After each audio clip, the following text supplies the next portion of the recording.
itu. Masalahnya dia itu berada di Mekah. Di Mekah itu kan tanah bukan seperti kita. Tanahnya itu pasir. Sehingga begitu kita letakkan, ditanam dalam, kena angin, kembali seperti semula. Sama seperti yang lainnya. Enggak ketuan, cari sini nggak ada, cari sini nggak ada, cari sini nggak ada. Akhirnya dia minta ijazah kepada Habib Alwi Al-Maliki. Katanya, oh gampang itu, mudah. Gimana? Habib, malam ini kamu sholat 100 rakaat. Insya Allah besok ketemu. Subhanallah, akhirnya sudah dia pulang ke rumahnya, dia siap. Begitu datang malamnya, dia langsung sholat. Begitu takbir, Allahu Akbar, langsung ingat. Sehingga nggak diteruskan 100 rakaat, cuma 2 rakaat saja. Paginya dia bawa hadiah yang banyak kepada Habib Alwi. Alhamdulillah Habib Alwi itu ijazahnya, resepnya luar biasa, terbukti mujarrab, itu mancur. Begitu saya, jangan ke 100 rakaat, baru saya masuk rakaat yang pertama, saya langsung ingat, saya langsung ketemukan. Apa kata Habib Alwi sambil ketawa, beliau mengatakan, bukan sholatnya yang mujarrab, bukan resepnya yang mancur, tapi setannya yang hebat. Dia nggak mau kamu sholat 100 rakaat gitu. Nah, oleh karena itu, ayo, gimana caranya khusyuk? Dengarkan baik-baik. Yang pertama, kita itu harus makanannya halal, jangan syubhat, apalagi haram. Itu yang pertama. Yang kedua, ketika kita melaksanakan sholat, usahakan kita itu paham dengan apa yang kita lakukan, paham dengan apa yang kita baca, berusaha mengartikan. Jadi oleh karenanya harus kita tahu artinya. Jadi artinya Allahu Akbar itu apa? Allah Maha Besar. Inni wajjahtu wajhi alladzi khalaqal samawati wal ardh. Terus apa? Ini semua yang kita katakan di dalam sholat kita itu berusaha untuk memahami maknanya. Supaya apa? Ketika pikiran kita tergunakan sibuk untuk berusaha mencerna makna yang kita baca, maka kesibukan itu menjadi sebab setan tidak bisa masuk.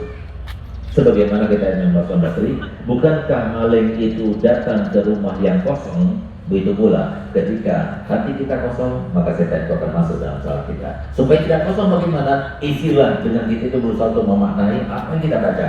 Jangan sampai dalam sholat kita itu kosong. Jadi semua kita sudah selesai baca Fatihah, sudah selesai baca sholat, tapi kemudian belum rukuk, baca lagi. Zikir, doa, sholawat kepada Nabi, apa saja. Tapi usahakan diartikan, maknanya itu dihayati. Supaya apa? Nggak ada kesempatan untuk masuk. Nah, itu yang kedua. Yang ketiga, kalau kita mau sholatnya itu khusyuk, maka hendaknya sholat di tempat-tempat yang sekiranya kita tidak ada pikiran. Jadi misalnya Pak, sholat di tengah jalan, makruh kan itu ya? Nah, karena Pak selalu jadi bingung nanti Pak ada jalan kayak gimana. Sholat menghadap kepada jalan. Nanti setiap orang yang jalan kelihatan. Nah, itu juga bisa mempengaruhi khusyuk kita. Sholat ketika kita kebelet makan, minum, ataupun kebelet buang hajat, nah itu juga akan mempengaruhi khusyuk kita. Nah, oleh karenanya jadi harus tenang, cari tempat yang paling tenang. Di mana itu? Di masjid. Itu paling afdal. Lalu kemudian sholat di tengah-tengah rumah kita yang nggak ada ketahuan. Oleh karenanya sholat malam itu adalah sholat yang terbaik karena pada saat itu kita dengan khusyuk kepada Allah SWT. Kemudian yang keempat, supaya kita mendapatkan sholat khusyuk itu, perbaiki wudhunya. Al-wudhu miftahus sholat. Wudhu itu, at-tuhur, itu miftahus sholat, kuncinya sholat. Kalau semua sempurna, sempurna itu apa? Wudhu hayati wa jami mardal muslimin ala hadini yakunatin salihah wa la mana wasrafuna salih. Al-Fatihah.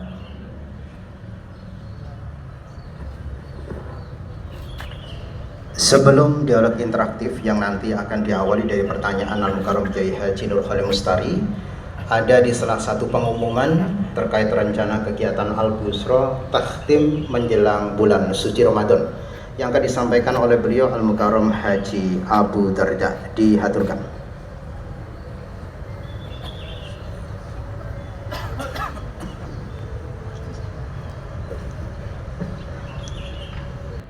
Itu kan tidak ada yang di clipping gitu ya. Nah, tolong nanti di clipping kita akan memberi hadiah 2 juta untuk yang clippingnya 1 tahun 2024 ya sampai detik besok ini.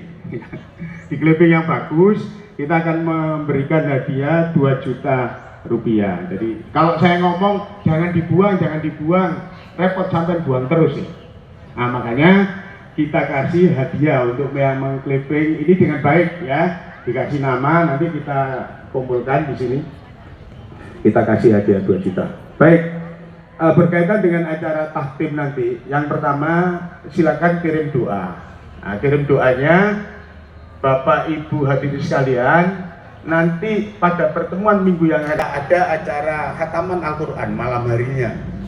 Jadi kita hadiahkan untuk para almarhum jamaah ini ya gitu ya.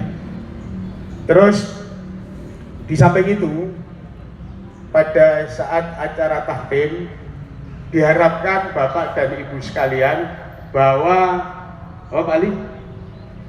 bawa makanan. Kita makan bersama-sama di sini, tidak dibawa pulang, gitu ya. Jadi nggak keberatan kan ya? Nggak keberatan, serius. Jadi bawa masing-masing. Jangan cowek, kalau cowek kan maulid. Kita bawa makanan yang terbaik lah.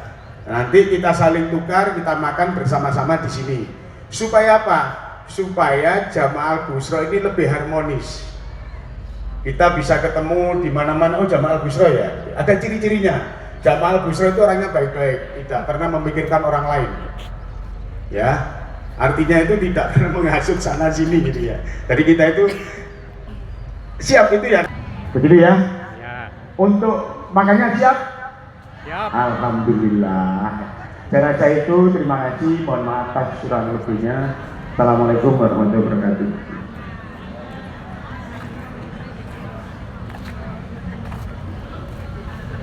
Alhasil saya yang sholat itu dengan duduk. Pak boleh? Turun kerana udah tidak kuat. Boleh kan ya? Saya mohon maaf. Subuh tidak pernah berhenti dengan duduk. Sudah banyak terawih. Sholat balik ke lima doa, masya Allah. Itu saya kerja tuh, tiap hari saya kerja. Cuma dia dengan duduk dan mana gitu ya. Sekian. Iya, jadi sholat itu adalah sebuah kewajiban, dan kewajiban itu Allah tidak memaksakan kecuali dengan kadar kemampuan. La yukallifullahu nafsan illa wus'aha. Allah tidak memaksakan keadaannya kecuali kemampuan itu lebih diutamakan. Sehingga para ulama mendefinisikan ketidakmampuan kita untuk berdiri ketika sholat yang merupakan sebuah kewajiban kita dalam sholat kita adalah kalau seumpama kita itu sholat berdiri, kita akan merasa pusing ya, apalagi sampai nggak kuat, bisa terjatuh dan sebagainya. Itu sudah boleh untuk sholat itu. Begitu pula sholat berdiri tidak seperti itu, dia sudah boleh untuk sholat terlentang atau berbalik. Jadi semampunya. Nah, oleh karena